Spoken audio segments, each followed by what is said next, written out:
Greenleaf is as much about intergenerational conflict as it is about the hypocrisy within a Black megachurch family. Among its rich array of characters, Sophia Greenleaf and Zora Greenleaf stand out as young women grappling with identity, faith, and rebellion in a family marked by secrets and dysfunction. Sophia is bi-ethnic with lighter skin, and she's depicted as obedient and the daughter of Grace, who is also depicted with a positive characterization, and I'll talk about that in another video. Sophia embodies purity and devotion, while her darker-skinned cousin Zora is depicted as the rebellious daughter of Jacob and Carissa.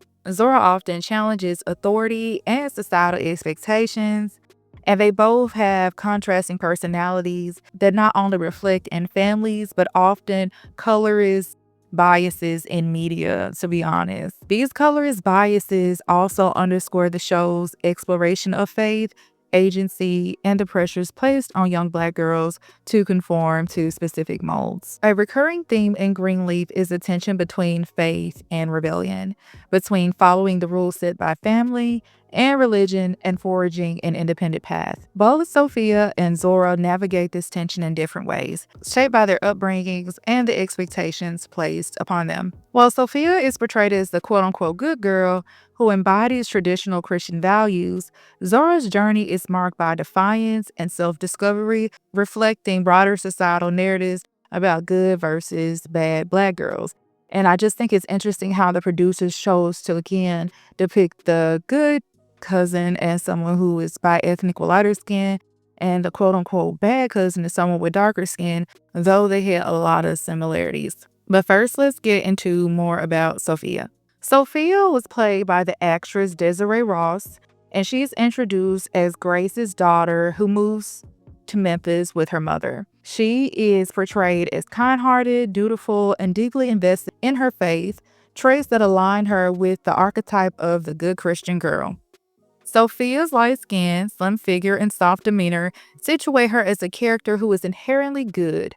Her journey to embrace her faith, particularly through her baptism and involvement in the church's youth programs, highlights her sincerity and moral clarity. Sophia's close relationship with her grandmother, Lady May, further reinforces her role as the family's moral compass, a position that parallels Grace's own.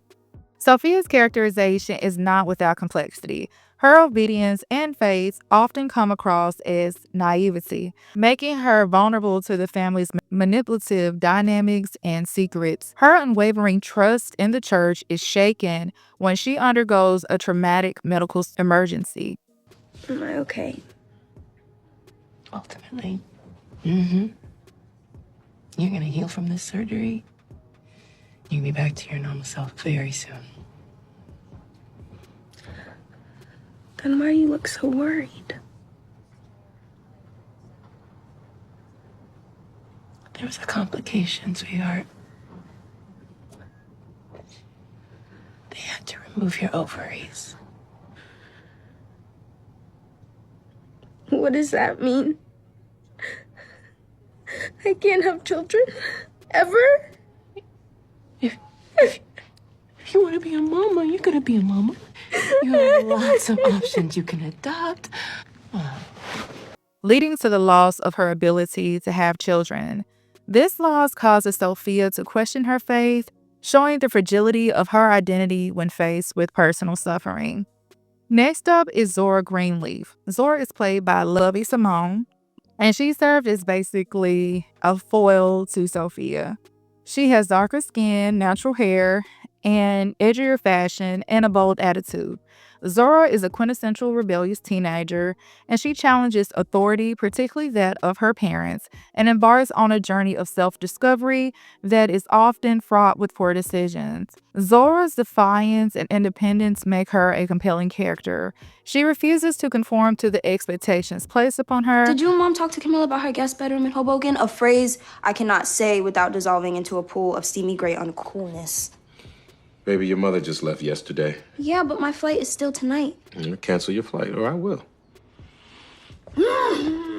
Your mother will call Camilla today, okay? Okay, fine. But if that doesn't work out, I found this studio apartment in Bushwick. It's about the size of an iPhone box, which I thought you'd like because there's no room in it for a boy. Whether by her family or the church, her passion for music and her determination to live life on her own terms reflect her resilience and creativity.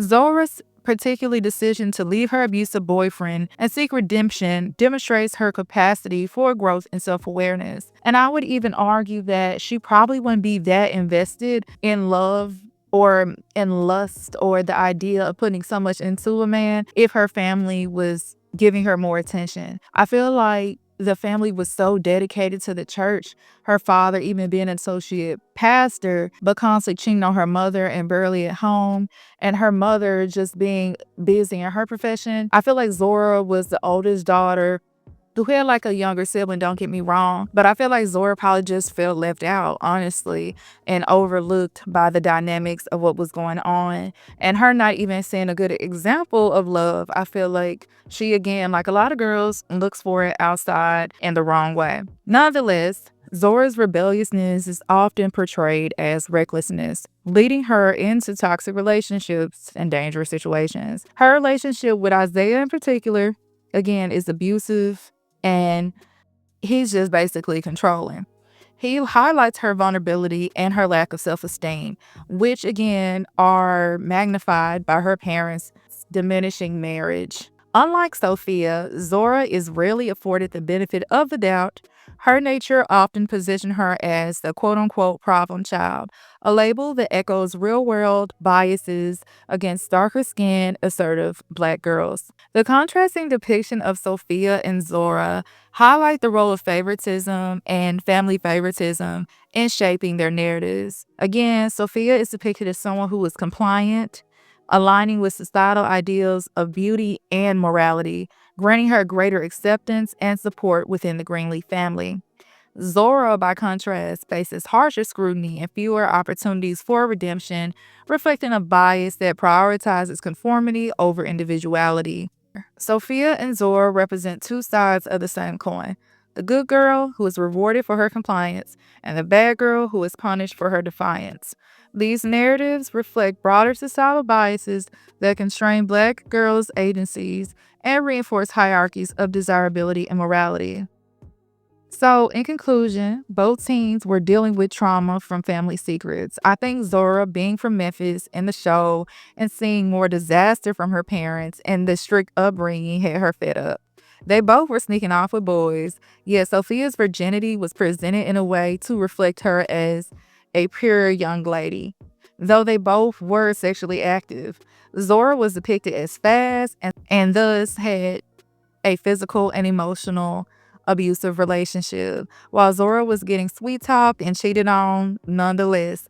Zora grew up as the eldest, and Sophia learned of her brother she didn't even know existed. So again, both of them kind of were on their own until they even met each other, trying to understand more about themselves and their family. Sophia did become more disrespectful towards her mother, and largely due to the secret she had, and I feel like her health being impacted. The family seems to prioritize the church, honestly, more than those girls, in my opinion. Sophia and Zora's contrasting depictions in Greenleaf offer this nuanced exploration of Christianity for a lot of young girls. And I think that Greenleaf invites viewers into the perceptions of worth and identity and making stories and how it's tied to family in the South.